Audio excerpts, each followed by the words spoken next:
হরে কৃষ্ণ। সকলকে আবারও কৃষ্ণ প্রীতির শুভেচ্ছা জানিয়ে আমাদের শ্রীমদ্ ভাগবত গীতার ধারাবাহিক যে আলোচনা, সেই আলোচনা আপনাদেরকে স্বাগতম জানাচ্ছি। আজ আমরা তৃতীয় অধ্যায়ের অন্তর্গত 41 নম্বর শ্লোক নিয়ে আমরা আলোচনা করব। অত্যন্ত গুরুত্বপূর্ণ শ্লোক। অ্যাকচুয়ালি ভগবদ্গীতার প্রত্যেকটি শ্লোকই গুরুত্বপূর্ণ। প্রত্যেকটি শ্লোক থেকেই আমরা নতুন নতুন কিছু শিখতে পারি। তো সকলে সাথে থাকবেন। সকলের আগে একটা অনুরোধ করি, যারা আপনারা প্রথমে ভিডিও দেখছেন অবশ্যই চ্যানেলটি সাবস্ক্রাইব করবেন। ভিডিওটি ভালো লাগলে লাইক করবেন। আপনার কোনো মন্তব্য থাকলে আপনি কমেন্ট সেকশনে লিখবেন, অথবা কমসে কম একটু হরে কৃষ্ণ লিখবেন। আর আপনি যদি এই ভিডিওর মাধ্যমে উপকৃত হন, তাহলে আপনার যত বন্ধু বান্ধব আত্মীয় স্বজন আছে আপনার হোয়াটসঅ্যাপ গ্রুপ, সোশ্যাল মিডিয়া গ্রুপে আপনি শেয়ার করবেন। এই অনুরোধ শুধু রাখছি। তো চলুন শুরু করি।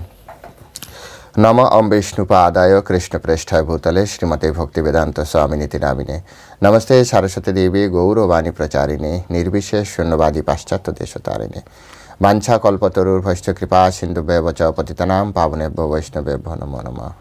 জয় অনন্তকোটি বৈষ্ণববৃন্দ কি জয়, শিল প্রভুপাদ কি জয়, নিতাই গৌর সীতানাথ প্রতি প্রেমানন্দে হরি বল। হরে কৃষ্ণ। শ্রীমদ্ ভাগবত গীতা শ্রবণকারী গৌর ভক্তবৃন্দ কি জয়। ওম নমো ভগবতে বাসুদেবায়। ওম নমো ভগবতে বাসুদেবায়। ওম নমো ভগবতে বাসুদেবায়। শ্রীমদ্ ভাগবত গীতা তৃতীয় অধ্যায় কর্মযোগ, শ্লোক নম্বর 41। তস্মাত্ত্বম ইন্দ্রিয়াণি আদ্বৌ নিয়ম ভরতর্ষভ পাপ্যমানম প্রজাহি এনাম জ্ঞানম বিজ্ঞানম নাশনম।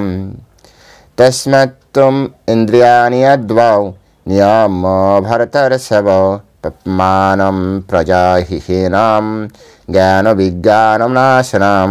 হরে কৃষ্ণ। এখন আমরা এই সংস্কৃত শ্লোকের শিল প্রভুপাদ কর্তৃক যে বাংলা ভাষানুবাদ দেওয়া হয়েছে, সেই ভাষানুবাদটি শ্রবণ করব এবং আস্বাদন করব, এবং আমাদের জীবনে কিভাবে এটির প্রয়োগ আছে সে বিষয়টি দেখব। অনুবাদ। অতএব হে ভারত শ্রেষ্ঠ, তুমি প্রথমে তোমার ইন্দ্রিয়গুলিকে নিয়ন্ত্রিত করে জ্ঞান ও বিজ্ঞান নাশক পাপের প্রতিক্রূপ এই কামকে বিনাশ করো। আরেকবার পড়ছি। অতএব হে ভারত শ্রেষ্ঠ, তুমি প্রথমে ইন্দ্রিয়গুলিকে নিয়ন্ত্রিত করে জ্ঞান ও বিজ্ঞান নাশক পাপের প্রতিক্রূপে এই কামকে বিনাশ করো। হরে কৃষ্ণ। জয় শিল প্রভুপাদ কি জয়। এখন আমরা শিল প্রভুপাদের যে এই তাৎপর্য এই শ্লোকের উপরে, সেই শ্লোকের তাৎপর্যের উপরে আমরা বিশ্লেষণ এবং সারসংক্ষেপের মাধ্যমে আমাদের নিজেদের জীবনে যে কীভাবে এটি প্রয়োগ আছে সে বিষয়টি আমরা লক্ষ্য করব। তো শিল প্রভুপাদ এখানে তাৎপর্য প্রথমে বলছে, ভগবান প্রথম থেকেই, একেবারে শুরু থেকেই ভগবান একটাই কথা বলছে অর্জুনকে, যে তোমার ইন্দ্রিয় দমন করো, তোমার ইন্দ্রিয় দমন করো, তোমার ইন্দ্রিয় দমন করো। কারণ ইন্দ্রিয় দমন না করলে কামকে জয় করা যায় না। কামকে জয় করার জন্য ইন্দ্রিয়কে কন্ট্রোল করার ক্ষমতা রাখতে হয়।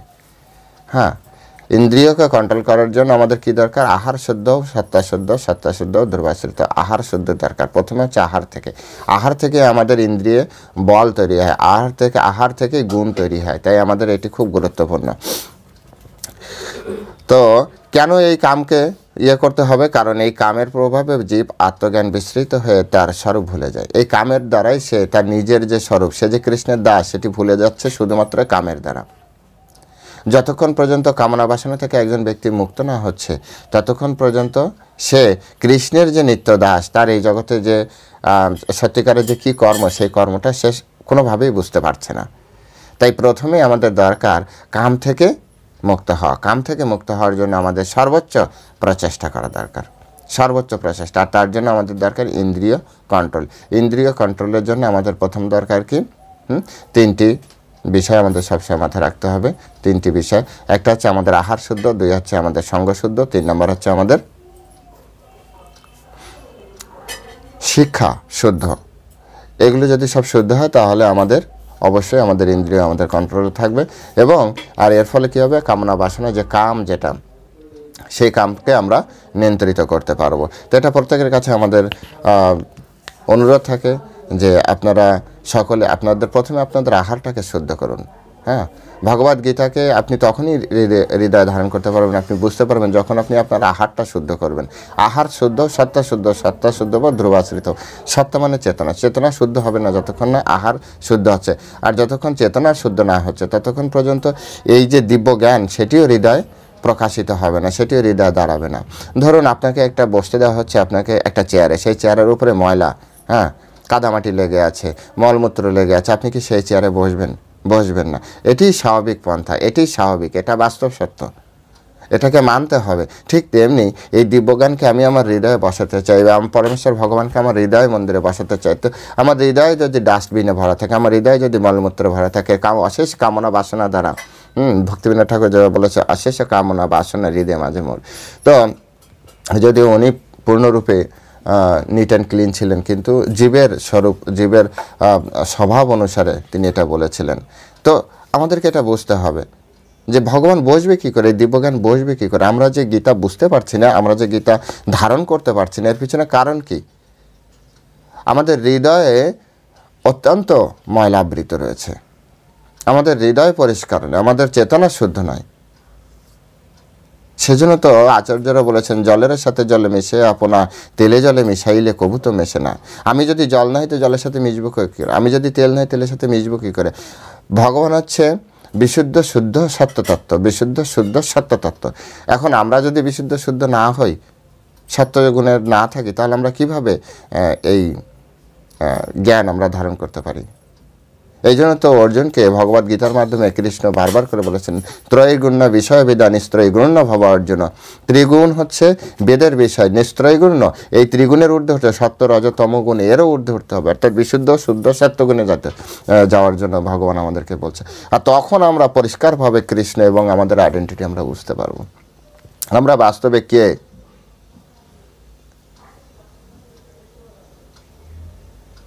শ্রী চৈতন্য মহাপ্রভুকে এই প্রশ্ন করেছিল সনাতন গোস্বামী, কে মুই কেন মরে যারে তাপে ত্রয়। হে ভগবান, হে পরমেশ্বর ভগবান, হে শ্রীকৃষ্ণ চৈতন্য মহাপ্রভু, আমি কে? তার উত্তরে চৈতন্য মহাপ্রভু বলেছেন, জীবের স্বরূপ হয় কৃষ্ণ নিত্য দাস, জীবে কৃষ্ণের তটস্থ শক্তি ভেদাভেদ প্রকাশ। আমরা যে জীব ভগবানের নিত্য দাস, এবং ভগবানের অনন্ত শক্তি আছে, তার ভিতরে একটি শক্তি আছে তটস্থ শক্তি নামে পরিচিত, সেই তটস্থ শক্তির অন্তর্গত আমরা। এবং তিনি একই সাথে আমরা জগৎপথ অবস্থান করি। ভেদ অভেদ প্রকাশ। ভেদ মানে কি? ভগবান বিভু, আমরা ক্ষুদ্র, ভগবান বৃহৎ, আমরা হচ্ছে ছোট, অনু। হ্যাঁ, বিভু চৈতন্য, অনু চৈতন্য। আর এটা হচ্ছে ভেদ। আর অভেদ কি? ভগবানও চৈতন্য, আমিও চৈতন্য। যেভাবে সমুদ্র বিশাল বড়, আর সমুদ্র থেকে এক ড্রপ জল নিয়ে আসলে সেটা ক্ষুদ্র জল আসে, ক্ষুদ্র জল। সমুদ্রে বিশাল জল আসে, কিন্তু সমুদ্রের জলের যে উপাদান, ঠিক এক ড্রপ জল উপর থেকে নিলেও সেটা একই উপাদান, গুণগতভাবে একরকম, কিন্তু পরিমাণগতভাবে আলাদা। তাই ভেদাভেদ প্রকাশ। তা আমাদের এই যে চেতনা, এই চেতনা আমরা হারিয়ে ফেলেছি। কি? কার দ্বারা? কামের দ্বারা, এই জড়জগৎকে ভোগ বাসনার দ্বারা।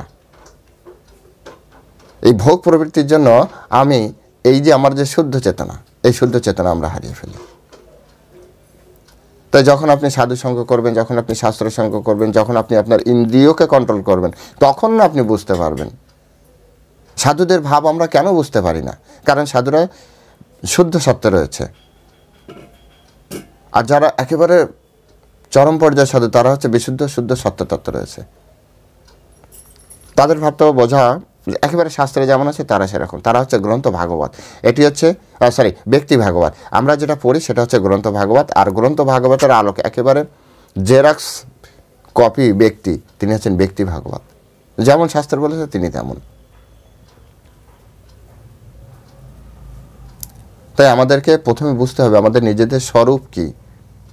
আমি নারী, আমি পুরুষ, আমি গাছ, আমি মাছ, আমি হাঁস, পশু পাখি, এরকম নয়। আমাদের নিজেদের একটা স্বরূপ আছে।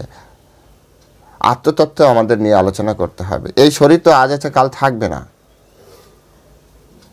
আমরা মূলত কৃষ্ণের নিত্য দাস। এখন এটা আমি চিল্লালেও আপনি বুঝতে পারবেন না, যতক্ষণ পর্যন্ত না আপনি কামনা বাসনার ঊর্ধ্বে যে আপনার ইন্দ্রিয়কে নিয়ন্ত্রিত না করছেন যতক্ষণ না পর্যন্ত আপনি আপনার জ্ঞান এবং বিজ্ঞান নাশক, ভগবান পরমেশ্বর ভগবান কী বলেন, জ্ঞান এবং বিজ্ঞান নাশক। যাদের ভিতরে কামনা বাসনা রয়েছে এরা যত বড় বড় কথা বলুক না কেন, এদের ভিতরে কেন জ্ঞান বিজ্ঞান কাজ করে না? আলটিমেট জ্ঞান কি? জ্ঞান হচ্ছে তত্ত্বগত জ্ঞান। বিজ্ঞান কি? যা অনুভূতিতে এসেছে সেটা হচ্ছে বিজ্ঞান। বিজ্ঞান মানে দুদিন পর পর চেঞ্জ হয় না। আমাদের স্কুল কলেজে যে পড়াশোনা, যে বিজ্ঞান সায়েন্স পড়ানো হয়, এটা দেখবেন দুদিন পর পর থিওরি চেঞ্জ হচ্ছে, তার মানে এটা বিজ্ঞান নয়। এটাও একটা অনেক থিওরির ভিতরে একটা থিওরি, এটা বিজ্ঞান নয়। বিজ্ঞান মানে ফিক্সড, তার কখনো চেঞ্জ হয় না, কখনোই চেঞ্জ হয় না। আলটিমেট মানে অ্যাবসলিউট ট্রুথ যেটাকে বলা, ওটা হচ্ছে বিজ্ঞান। আমাদের স্কুল কলেজে এটা হচ্ছে আপেক্ষিক। এই সময়ের জন্য মনে হচ্ছে এটা ভালো, এর বাইরে আর কিছু না। তাই এর উপরে আমাদের 100% বিলিভ করার কোনো কারণও নেই। আমাদের এই যে মেডিকেল সায়েন্সে কত কত টেকনোলজি আবিষ্কার হচ্ছে, আপনি কী ভেবেছেন যেটা আলটিমেট আবিষ্কার? না, এখান থেকে আরও 10 বছর পরে দেখবেন যে এগুলো একেবারে ডাস্টবিনে ফেলে দেবে, নূতন টেকনোলজি তৈরি হবে। তার মানে এখন যেটা আমরা ব্যবহার করছি এটা ডাস্টবিনেরই জিনিস। সেজন্য বলা হচ্ছে যতক্ষণ পর্যন্ত আমরা কামনা বাসনা থেকে মুক্ত না হতে পারি, আমাদের চোখে আমাদের ইন্দ্রিয়ে কামের প্রলেপ থাকে, আর এই কামনা বাসনা থেকে যতক্ষণ আমরা মুক্ত না হতে পারি ততক্ষণ পর্যন্ত আমরা আমাদের সত্যিকারের যে জ্ঞান, সত্যিকারের যে বিজ্ঞান, সেটিও আমরা বুঝতে পারবো না, সেখান থেকেও আমরা বঞ্চিত, সেখান থেকেও বঞ্চিত আছি আমরা। তাই প্রকৃত সত্য অনুভব করার চেষ্টা করতে হবে। শিলা প্রভুপাদ এখানে খুব সুন্দরভাবে বলছে যে জ্ঞান বলতে সেই জ্ঞানকে বোঝাচ্ছে যে জ্ঞান আমাদের প্রকৃত স্বরূপের কথা মনে করিয়ে দেয়। আমরা এই জগতে কত জ্ঞান, কত জ্ঞানের কথা বলছি। শিলা প্রভুপাদ বলছে জ্ঞান বলতে তাকে বোঝায় যে তোমাকে কমসে কম চেনাবে। যেভাবে সক্রেটিস বলছে নো দাই সেলফ, প্রথমে নিজেকে জানো। তুমি তোমাকে জানো না, তুমি এই জগৎকে জানতে পারলে। আমাদের আপনারা নিশ্চয়ই দেখতেই পাচ্ছেন যে কি বলে, মানুষ মঙ্গল গ্রহে যাচ্ছে, মানুষ চাঁদে যাচ্ছে। কি করবে? শিলা প্রভুপাদ বলছে তুমি চাঁদে কেন যাচ্ছ? তুমি যে টাকা খরচ করে তুমি চাঁদে যাচ্ছ, সেই টাকা দিয়ে তুমি তোমার এই পৃথিবীকে আরো সুন্দর করো। যতটা মেধা তুমি ওখানে খাটাচ্ছ তার থেকে এখানে বসে তুমি তোমার পরিবেশ ঠিক করো। আমরা এই পৃথিবী একসময় নষ্ট হয়ে যাবে, আমাদের মঙ্গলে যেতে হবে, সব বকাস। কেউই মঙ্গল গ্রহে যেতে পারবে না। এ শুধু কথার কথা চলতেই থাকবে, কেউ কখনো মঙ্গল গ্রহে যেতে পারবে না। এই এক গ্রহের শরীর আর এক গ্রহে ফিট হয় না, ফিট হয় না। এটা এই সাধারণ তত্ত্বকে মেনে নিন আপনারা। মঙ্গল গ্রহে ছাড়ুন, আপনি সমুদ্রের ভিতরে যে আপনি বসবাস করতে পারবেন না, এটা সহজ নয়। মানে সাবমেরিনে তো আমরা থাকছি, একটা সাবমেরিন চালাতে গেলে কত কোটি টাকার খরচ হয় আপনি জানেন? আর সাবমেরিন কি সবসময় জলের নিচে থাকতে পারবে? যেটা সহজ নয়, যেটা হয় না, সেটা নিয়ে রিসার্চ করারও দরকার মানুষের হয় না। মানুষ কখন এটা করে? যখন আলটিমেট মানুষের নিজের পরিচয় থাকে না। মানুষ তো পরিষ্কার নিজেকে জানতে পারছে না, সে জানতে পারছে না তার স্কিন কীভাবে তৈরি, তার স্কিন জলে সারভাইভ করে কিনা। মাছ তো টিকে যায়, আমরা কি টিকতে পারবো? আমরা যদি জলের ভিতরে, আমরা পৃথিবীর নিচে আমরা থাকতে পারছি না, আমরা জলের ভিতরে থাকতে পারছি না, আমরা মঙ্গলে যেয়ে কীভাবে থাকবো? মঙ্গলের পরিবেশ সম্পর্কে আমাদের কোনো আইডিয়া নেই।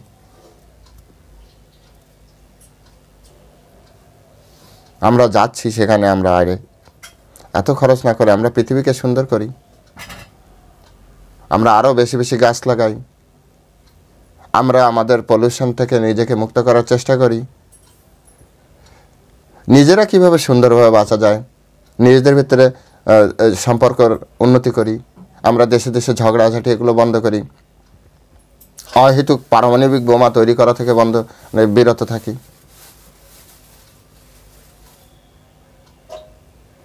আমরা সভ্যতার নামে শুধু মারামারিই পাচ্ছি, সভ্যতার নামে শুধু যুদ্ধই পাচ্ছি।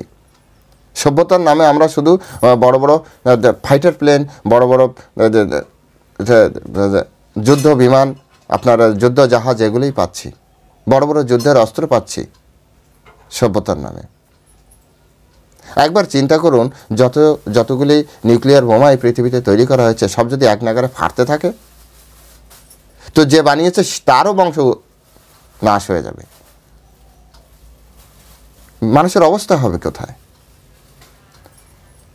মানুষ এটা বুঝতে পারছে না যে মানুষ আলটিমেট ধ্বংসের দিকে যাচ্ছে সভ্যতার নামে।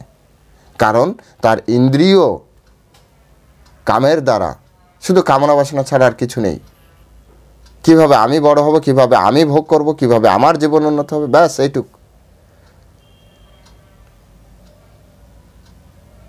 সব জায়গায়, সব সেক্টরে একইভাবে চিন্তা করছে।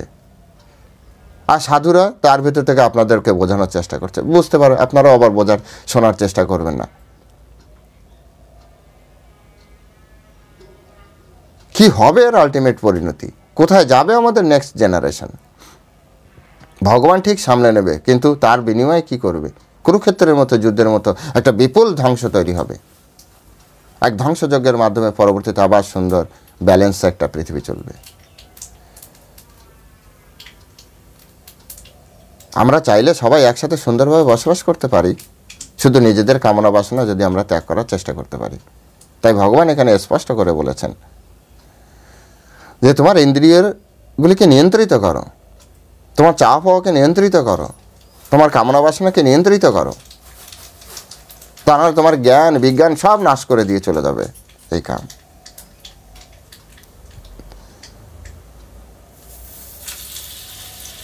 আমাদেরকে প্রথমে আত্মতত্ত্বে আসতে হবে যে আমরা এই শরীর নই, এই শরীর দুদিনের জন্য আমরা পেয়েছি। এই শরীর আজ হোক কাল হোক, এই শরীর চলে যাবে আমাদের এখান থেকে। আমাদেরকে ছেড়ে, আমাদেরকে এই শরীরকে রেখে আমাদেরকে যাত্রা শুরু করতে হবে।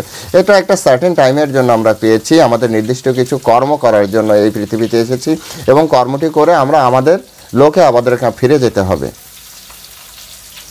আমরা এই লোকের নই, আমরা ভিন্ন গ্রহ থেকে এসেছি।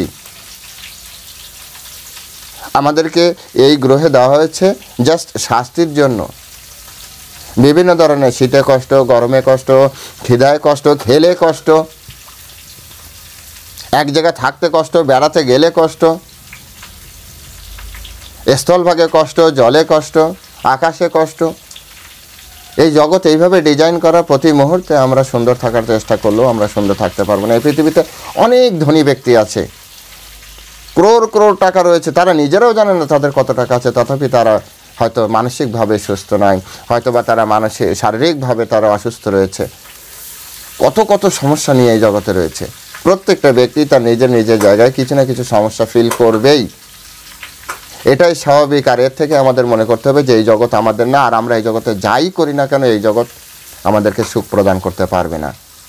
আলটিমেট আমরা শুধু এই জগতে সুখে থাকার চেষ্টা করছি, আর সুখ মানে বলছি অভিনয় করছি, সুখের অভিনয় করছি মাত্র। হ্যাঁ হ্যাঁ আমি ভালো আছি। দেখবেন একজন ব্যক্তি তার ভিতরে কত প্রবলেম, অথচ আপনি যখন তাকে শুনবেন তুমি কেমন আছো, হাসতে হাসতে মিসকে একটা হাসি বললে হ্যাঁ আমি ভালো আছি।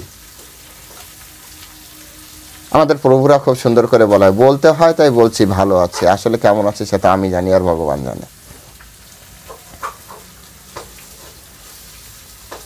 বলতে হয় তাই বলছে যে ভালো আছে, আসলে এটাই সত্য কথা। কেন মেনে নিচ্ছেন না আপনারা এই কথাটি?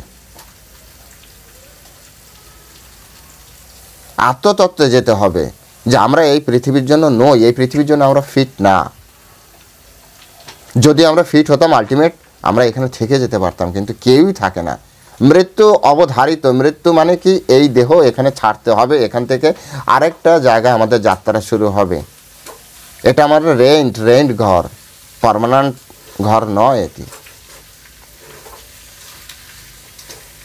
সুতরাং আমাদের আত্মতত্ত্ব হৃদয়ঙ্গমের চেষ্টা করতে হবে। আত্মতত্ত্ব হৃদয়ঙ্গমের মাধ্যমে আমাদের বুঝতে হবে যে আমাদের কি করা উচিত, আমাদের কি করা উচিত নয়। শ্রীমদ্ ভাগবতে খুব সুন্দরভাবে এই জ্ঞান বিজ্ঞান সম্পর্কে বলছে, জ্ঞানম পরম গুজ্জম মে যত বিজ্ঞানম সমন্বিতম সা রহস্যম তদঙ্গম চ গৃহান গদিতম মায়া। আত্মজ্ঞান ও ভগবত তত্ত্বজ্ঞান পরম গোপনীয় ও গভীর রহস্যপূর্ণ, কিন্তু ভগবান যখন নিজে এই জ্ঞান বিশ্লেষণ করেন তখন তা হৃদয়ঙ্গম করা যায়। বুঝতে পেরেছেন?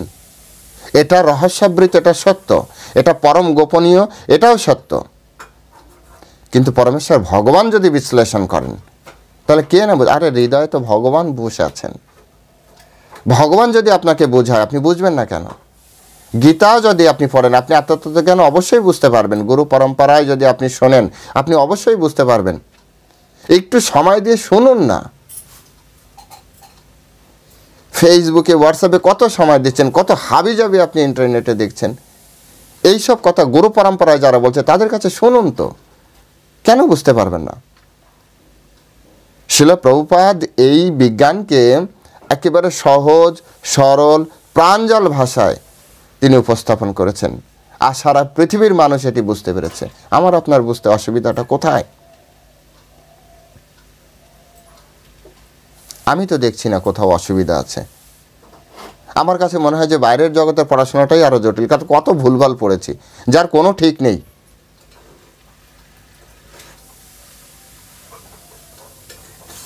কোনো ভিত্তি নেই, বৈজ্ঞানিক ভিত্তি নেই, তথাপি সেগুলো আমরা পড়ছি, প্রতিনিয়ত পড়ছি। এখন তো দেখছি যে আসলে সেগুলো কত ভুলভাল আমরা পড়েছি। আর এখানে সঠিক তথ্য আমরা পড়ছি, 100% রাইট। কিন্তু আসলে গুরু পরম্পরায় আমাদের জ্ঞানটা নেওয়ার যে অভ্যাস আমাদের ছিল গুরুকুলের, সেই পরম্পরা নষ্ট হয়ে যাওয়ার কারণে আজকে আমাদের এই অবস্থা। পরম্পরায় যদি আমরা এই জ্ঞানটা নিতে পারতাম তাহলে আমাদের ঠিক ছিল। তাই এখানে ভাগবত বলছে যে আত্মতত্ত্বজ্ঞান ও ভগবত তত্ত্বজ্ঞান পরম গোপনীয়, এটা সত্য, পরম গোপনীয়, একেবারে এটা অ্যাভেলেবেল না, রহস্যাবৃত, এর ভিতর প্রচুর রহস্য, প্রচুর রহস্য। কিন্তু এই রহস্য উন্মোচন কখন হয়? এক ভগবান আর ভগবানের প্রিয় ভক্ত যদি আমাদের কাছে রহস্য উন্মোচন করে, তে আমরা গুরু পরম্পরায় এই জ্ঞান গ্রহণ করার সুযোগ পেতে পারি। পরমেশ্বর ভগবান শ্রীকৃষ্ণ গীতার মাধ্যমে তো সরাসরি জ্ঞান দিয়েছেন, সরাসরি। আপনারা পড়ুন, শিল প্রভুপাদের বই নিন, যদি না থাকে কমেন্টসে লিখুন, আমি আপনাদের বই পাঠিয়ে দিব। পড়ুন, জানুন, নিজেকে জানুন। প্রথমে আপনি আপনাকে জানুন।